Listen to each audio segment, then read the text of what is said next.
I've always believed that life's most defining moments happen in the smallest, most ordinary circumstances. A quiet evening, a casual meeting, a single conversation. But nothing could have prepared me for how one simple dinner would unravel so many things I thought I knew about my life, my marriage, and myself. My name is Laura Bennett. I'm 38 years old, and for the past 12 years, I've been married to Michael, a man I once believed I knew better than anyone. We met in college, fell in love in that dizzy, idealistic way that makes you feel invincible, and we built a life that, from the outside, seemed steady and warm. Our home was in a quiet suburban neighborhood in Portland, Oregon. I worked as a freelance graphic designer from home, while Michael worked as a senior manager for a tech company. We weren't perfect, but we had rhythm. I thought that rhythm meant stability, until the night of that dinner. The invitation. It began on a Tuesday evening in early autumn. Michael came home with a rare spark in his eyes. "You'll never believe who I ran into today," he said, tossing his jacket onto the chair. Ryan Caldwell. From college. The name stirred a vague memory. I remembered Ryan as one of Michael's closest friends during his freshman and sophomore years. They had shared an apartment, played basketball together, and were inseparable until they weren't. Michael had never gone into detail about why they drifted apart. "He's in town for a week," Michael continued. "I told him we should all get dinner Friday night. He's changed a lot, runs his own architecture firm now." I smiled politely, but inside, I felt a strange twinge. Not quite discomfort, but a quiet unease I couldn't explain. Still, it was just dinner. The first impressions.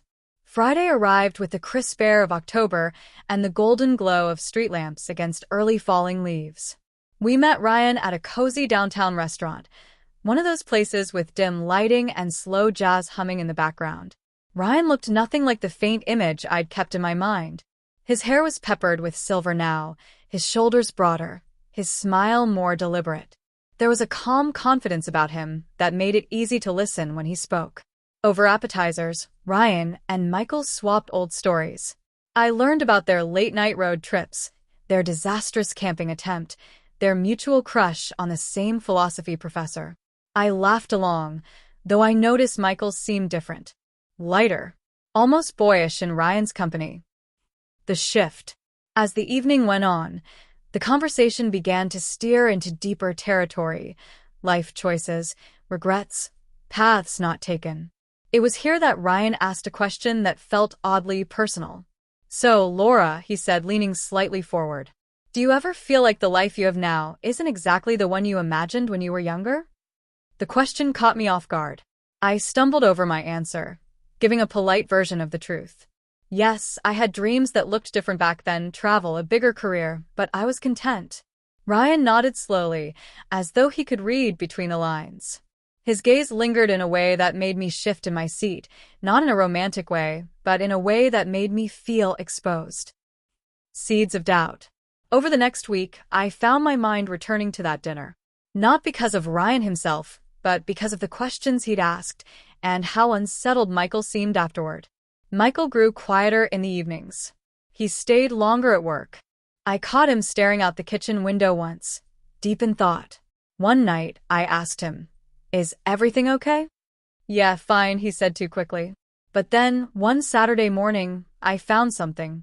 Not incriminating, just a small, weathered notebook in Michael's desk drawer, filled with old scribbles, goals, and memories from his college days.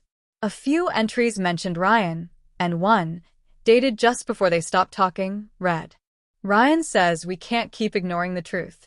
But what truth? That I'm settling? That I'm afraid to want more? The truth surfaces. When I confronted Michael gently about it, he finally opened up. The night of that dinner, Ryan had pulled him aside on the way to the restroom. He told Michael he'd been living too small. That back in college, Michael had been full of ambition, fire, and restless dreams, but somewhere along the way, he'd built a safe box and locked himself inside. Ryan wasn't accusing him of not loving me, but he was challenging him, asking if he'd chosen this life out of love or out of fear. Hearing this felt like someone had pulled the rug out from under me. Because while Michael insisted he still loved me deeply, the truth was he didn't know if he was truly happy. The aftermath. The weeks that followed were some of the hardest of my life. We talked, more than we had in years. Sometimes those talks ended in tears, sometimes in silence.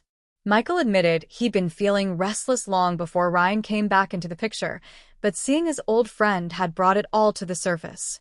We began therapy not to fix things instantly, but to understand them. I learned that my own quiet discontent had been simmering too. I had been pouring myself into routines, responsibilities, and quiet compromises without ever asking if this was still the life I wanted. Ryan left town after that week, and we haven't seen him since. But his words, his questions, lingered like an echo. Where we are now. It's been a year since that dinner. Michael and I are still together, but our marriage is different now, not in the way that it's broken, but in the way it's awake. We've both made changes. Michael shifted to a job that allows him to work on side projects he's passionate about. I've taken on new clients that push me creatively, and I've even started traveling again, something I thought was behind me. Sometimes I wonder if things would have unraveled completely had Ryan stayed longer.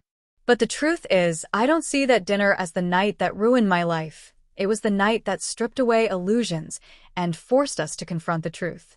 In its own strange way, it saved us. And that's the thing about moments that shake your life.